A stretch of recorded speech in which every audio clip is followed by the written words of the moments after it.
नमस्कार। आज हम रीतिकाल के बारे में अध्ययन करते हैं। रीतिकाल का समय 17वीं शताब्दी के मध्य से शुरू होता है और 19वीं शताब्दी के मध्य तक ये काल रहता है। रीतिकाल के नाम के बारे में थोड़ा सा अध्ययन करते हैं। रीति शब्द एक प्रवृत्तिवाची नाम है। रीति का अर्थ क्या है? रीतिकाल से पूर्व इस शब्द को कई संदर्भों में इस नाम को लिया जाता है।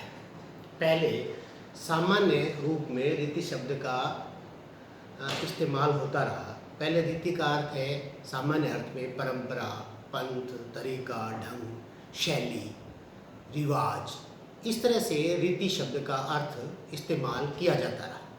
परंतु रीतिकाल में ये सामान्य वाला अर्थ इस्तेमाल या प्रयुक्त या ग्रहित नहीं है। रीति का एक अर्थ संप्रदाय के रूप में भी लिया जाता है। रीति का संप्रदाय के रूप में अर्थ वामन ने लिया। उन्होंने कहा विशिष्ट पद रचना रीति। विशिष्ट पदों से युक्त रचना रीति है और विशिष्ट का अर्थ उन्होंने बताया कि विशेषो गुणात्मा। विशेष का मतलब गुण आत्मा, जिसकी आत्मा में गुण हो और वो गुणों से युक्त रचना हो तो उसको हम रीति कहेंगे। ये संप्रदाय परक जो अर्थ है वो भी काव्य शास्त्र में चलता रहा। रीतिकाल में ये अर्थ भी नहीं लिया जा सकता। इस प्रकार हम ये मानते हैं कि रीति से संबंधित जितने भी अर्थ रीतिकाल से पहले चला करते थे वो रीतिकाल में नहीं है। रीतिकाल में पहले रीति का अर्थ काव्य शास्त्र का एक अंग हुआ करता था। काव्य शास्त्र का मतलब होता था काव्य शास्त्र में अलंकार है, छंद है, गुण है, दोष है, शब्द शक्तियाँ हैं, औचित्य है। यानी काव्य शास्त्र के अंदर बहुत सारी चीज़ें हो सकती है जिसमें रीति भी एक उसका अंग है। परंतु रीतिकाल में आकर के रीति अपने अर्थ का विस्तार करते हुए पूरे काव्य शास्त्र का पर्याय होगी, काव्य शास्त्र के बराबर होगी। इसका मतलब है यहाँ आकर के काव्य शास्त्र बराबर रीति। रीति का मतलब काव्य शास्त्र, अर्थात वह काव्य जो काव्य शास्त्र के नियमों पर लिखा जाएगा वो रीति काव्य है। इसका मतलब अब परिभाषा ये बढ़ सकती है कि ऐसा काव्य जो काव्य शास्त्र के लक्षणों या नियमों पर आधारित होगा वह रीति काव्य होगा। इसका मतलब ये रीति काल है कि वो काल जिसमें लक्षणों आधारित काव्य लिखा जाएगा। इस काल में 3 प्रकार के काव्य लिखे गए, रीतिबद्ध, रीति सिद्ध और रीतिमुक्त। हम सबसे पहले रीतिबद्ध का थोड़ा सा परिचय लेते हैं। रीतिबद्ध वो हुआ कि इसमें जो लेखक थे, रचयिता थे, कवि थे, वो कवि और आचार्य दोनों हुआ करते थे। अब हम आचार्य और कवि की परिभाषा देख लें। कवि वो होता है जो कविता करता है, काव्य लिखता है। आचार्य वो होता है जो लक्षण ग्रंथ लिखता है।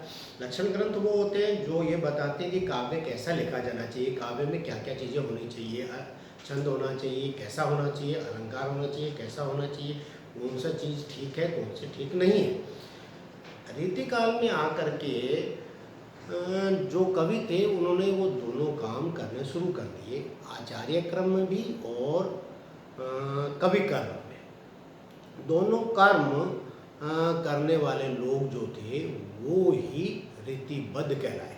मतलब वो लोग अपनी कविता लिखते थे और अपने ही बनाए हुए नियम बताते थे। इसको उल्टा भी हम परिभाषित कर सकते हैं जो ज़्यादातर किताबों में आता है कि उन्होंने अपने लक्षण दिए और उन लक्षणों के उदाहरण अपने ही कविताओं से दिए।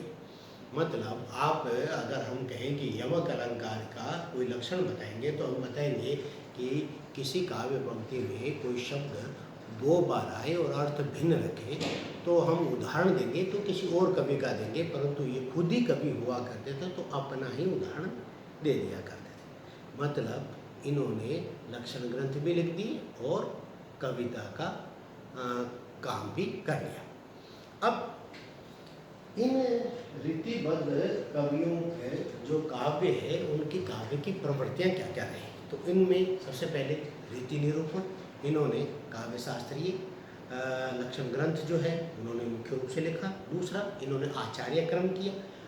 रीति निरूपण और आचार्य क्रम एक दूसरा के पर्याय हैं। तीसरी बात है कि मौलिकता का अभाव। इन्होंने जितना भी आचार्य क्रम किया या लक्षण ग्रंथ लिखे वो संस्कृत आचार्यों की भद्दी नकलें की है और इनकी मौलिकता के नाम पे कुछ नहीं। एक जो है देव ने छल नाम का संचारी भाव 34वां बताया है, या हम कह सकते हैं कि विरोध अलंकार केशव ने बताया है, या एक आदि चीज़ें और तात्पर्य नाम की एक शब्द शक्ति चौथी एक और बताई है। इसके अलावा कोई विशिष्ट खोज करके और साहित्य की सेवा का कार्य इन्होंने नहीं किया है। श्रृंगारिकता, श्रृंगारिकता रीति काल के तीनों ही तरह के कवियों की मुख्य रूप से देन है और श्रृंगार भी एक लक्षण है, तो तीनों ही कवियों में इसे मिल जाता है। श्रृंगार तीनों रूपों में मिल जाता है। अलंकारिकता, अलंकार पर इन्होंने ज़्यादा जोर दिया। इन्होंने कहा कि कविता वही होना चाहिए जिसमें अलंकारों से युक्त हो, और इन्होंने तो अलंकारों को काव्य की आत्मा तक ही माना था। कविता बिन न राज ही, भूषण बिन न राज ही, कविता बनिता मिथ, ऐसा केशव ने कहा था। छंद विवेचन की प्रमुखता, छंदों में इन्होंने छंदों का अजायब घर है रामचंद्रिका, ऐसा उन्होंने छंदों के बहुत सारे बहुप्रयोग किए। शास्त्रीय परंपरा, इन्होंने शास्त्रों से जो परंपराएं आ रही थी उनको तरजीह दी। और स्वच्छंद मासल श्रृंगार का चित्रण, श्रृंगार का चित्रण जब हुआ तो कई श्रृंगार का चित्रण तीनों धाराओं में अलग अलग है। जहाँ रीति मुक्त जो है उन्होंने श्रृंगार का जो है पवित्र या अमानसल चित्रण किया है, इन्होंने मानसल चित्रण किया है, शरीरी चित्रण किया है, सबका अलग अलग रहा है।